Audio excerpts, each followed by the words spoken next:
All right, friends, have a look at that silo out there, that abandoned silo right there. This quad, BQE BotAFX, aka the banger, just did a front flip off of that thing and landed upside down on the ground below. It did disconnect the battery. I figured I was looking at a rekit. I didn't even break a prop. These Riot Vanover HypeTrain motors, they don't care.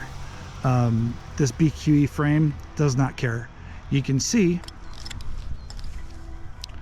my 3D print, I broke it at the end there, but wasn't using washers, so no big deal.